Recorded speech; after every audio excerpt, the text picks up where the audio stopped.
किशनगढ़ नामक गांव में शहर से आने जाने के दो रास्ते थे। एक रास्ता जो छोटा था, उस रास्ते में एक भूतिया हवेली पड़ती थी और दूसरा रास्ता लंबा था। लोग अक्सर लंबे वाले रास्ते से ही आते जाते थे, उस हवेली वाले रास्ते से कोई आता जाता नहीं था। इस गांव में रामू और उसकी पत्नी मीना रहते थे। एक दिन मीना रामू को बिना बताए शहर अपनी सहेली से मिलने जाती है। अरे मीना, कैसी है तू? बहुत दिनों बाद देखा तुझे। दरवाजे पर ही खड़ा रखेगी या अंदर भी बुलाएगी? अरे हाँ, आओ। घर में सब कैसे हैं? सब अच्छे हैं। तू सुना, तू कैसी है? मैं भी ठीक हूँ। तेरी याद आई तो मिलने चली आई। तुम शहर वाले तो कभी गांव आओगे नहीं मिलने, इसलिए मुझे ही आना पड़ा। दोनों सहेलियां बातों में इतनी डूब गईं कि उन्हें समय का पता ही नहीं चला। अरे बातों बातों में पता ही नहीं चला कब 5 बज गए। मैं अपने पति को बिना बताए मिलने आई हूँ तुझसे। मैं चलती हूँ, अगली बार तू आना मिलने। हे भगवान, आज बहुत लेट हो गई हूँ। रामू अगर मुझसे पहले घर पहुँच गया तो बवाल कर देगा। आधे घंटे में किसी तरह घर पहुँचना होगा। इस हवेली वाले रास्ते से 10 मिनट में पहुँच सकती हूँ, पर गांव के लोग बोलते हैं इस रास्ते पर चुड़ैल का साया है। मैं विश्वास नहीं करती, कभी किसी ने कुछ देखा तो है नहीं। चलो फटाफट यहीं से चली जाती हूँ। हे भगवान, कहीं मैंने कुछ गलत तो नहीं कर दिया।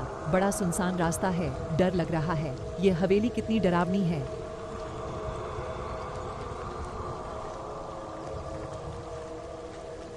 भगवान का शुक्र है अभी तक रामू आया नहीं। अच्छा हुआ हवेली वाले रास्ते से जल्दी आ गई। मुझे तो कुछ भूत वूत दिखा नहीं। ये गांव वालों ने यूं ही अफवाह फैलाई हुई है। मीना, आज खाना बहुत स्वादिष्ट बनाया तुमने। चलो, मैं जा रहा हूं सोने। आधी रात को अचानक गांव में बहुत शोर होने लगा। आवाज सुनकर रामू उठ गया। उसने देखा मीना कमरे में नहीं थी। वह घर से बाहर निकला। उसने देखा शीला के घर के बाहर लोग इकट्ठा हुए हैं। अरे शीला, आधी रात को इतना शोर क्यों मचा रखा है? क्या हुआ? देख नहीं रहे हो क्या? मेरी चोटी कोई काट के ले गया है। मैं तो कमरे में सो रही थी। कमरे में कुछ आवाज आई तो मेरी नींद खुल गई। अंधेरे में एक साया दिखा जो गायब हो गया, और साथ में मेरी चोटी भी। मेरे प्यारे बालों के बगैर मैं कैसे जीऊंगी? देखो, रोना बंद करो। बाल ही तो कटे हैं, वे तो वापस उग जाएंगे। तुम शांत हो जाओ, हम पता लगाते हैं। ऐसी हरकत कौन कर सकता है? हम छोड़ेंगे नहीं उसे। भाई साहब, आप नहीं समझ सकते। एक औरत के लिए उसके बाल क्या मायने रखते हैं। अयो, ऐसी हरकत कौन कर सकता है गांव में? हमें इसका पता लगाना होगा। मुझे तो ये हरकत उस हवेली वाली चुड़ैल की लग रही है। अरे छोड़ो, हर बात में चुड़ैल को बीच में क्यों ले आते हो? यह काम तो किसी इंसान का ही लग रहा है। किसी ने बहुत गंदा मजाक किया है। अरे तुमने कुछ सुना क्या? तुम्हारी सहेली शीला है ना, रात को उसकी छोटी काट के ले गया कोई। बहुत रो रही थी बेचारी। दूसरी रात फिर हादसा होता है। इस बार रामू के दोस्त बंसी की पत्नी की छोटी काट के कोई ले जाता है। हे भगवान, गांव में क्या हो रहा है? आज कोई मेरी भी छोटी काट के ले गया। अंधेरे में एक साया दिखा, लेकिन मुझे पक्का विश्वास है कोई औरत ही थी। अरे भाभी जी, आपने किसी को देखा क्या? ऐसा घिनौना मजाक कौन कर रहा है? भाई साहब, अंधेरे में कोई दिखा तो नहीं, लेकिन पक्का कह सकती हूँ कि कोई औरत ही थी। अगर मुझे मिल गई तो मैं छोड़ूंगी नहीं उसे। अरे सुनती हो, ये तुम्हारे बाल कुछ ज्यादा ही लंबे नहीं हो गए? तुम्हारी छोटी तो घुटनों तक पहुंच चुकी है। क्या लगा रही हो बालों में आजकल? देखो, तुम मेरे बालों को नजर मत लगाओ। तुम्हें पता नहीं मैं अपने बालों की कितनी देखभाल करती हूँ। ध्यान रखना, आजकल गांव में छोटी काटने वाले बहुत घूम रहे हैं। चुप करो, डराओ मत। सुना रात में बंसी की पत्नी की भी छोटी किसी ने काट ली। हाँ, मैं अभी अभी बंसी की पत्नी से ही मिलकर आ रही हूँ। बहुत रो रही थी बेचारी। अरे हो ना हो, गांव पर किसी चुड़ैल का साया आ गया है। कहीं वो हवेली वाली चुड़ैल तो नहीं आ गई वापस? जो भी हो, लेकिन हम सबको अपनी छोटी का ध्यान रखना चाहिए। क्या पता अगला नंबर हम में से किसी का हो। अरे मीना, तुम्हारे बाल तो बहुत लंबे हो गए हैं और पहले से बहुत सुंदर भी लग रहे हैं। अपनी छोटी का ध्यान रखना।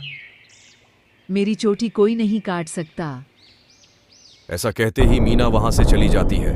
सब औरतों को उसका व्यवहार थोड़ा अजीब लगता है।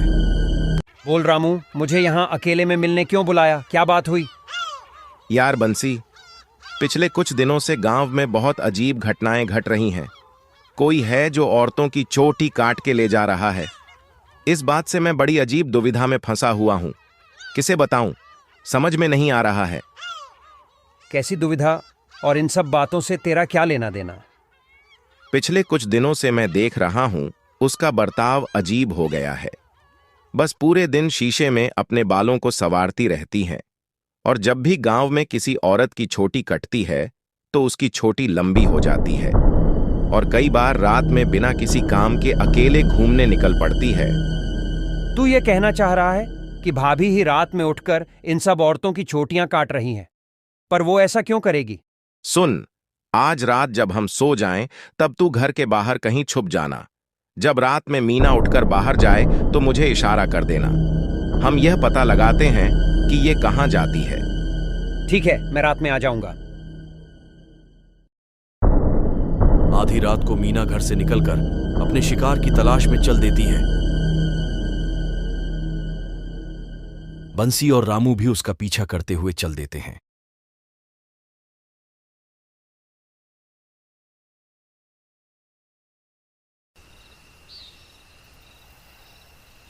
बंसी, तूने देखा क्या? मीना इतनी देर में कहां गायब हो गई?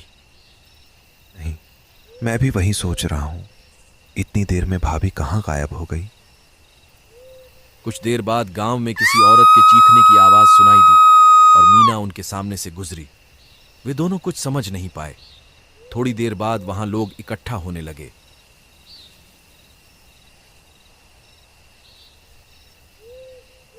रामू, तुमने किसी औरत को भागते हुए देखा क्या? अभी अभी एक औरत मेरी बीवी की छोटी काट कर भागी है। मैंने उसका साया देखा, पर अंधेरे में उसका चेहरा नहीं देख पाया। इतनी देर में गायब हो गई, जरूर कोई चुड़ैल ही होगी। रामू और बंसी अगले दिन सुबह तांत्रिक से मिलने जाते हैं। तांत्रिक जी, आपने तो सुना ही होगा कि गांव में चुड़ैल औरतों की चोटियां काट रही है। वह कोई और नहीं, वह मेरी पत्नी मीना ही है। हमने खुद उसे रात को ऐसा करते हुए देखा। अब आप ही बताइए हम क्या करें। तांत्रिक ने अपनी दैवीय शक्तियों से पता लगाया कि इन सब घटनाओं के पीछे कौन सी शक्तियों का हाथ है।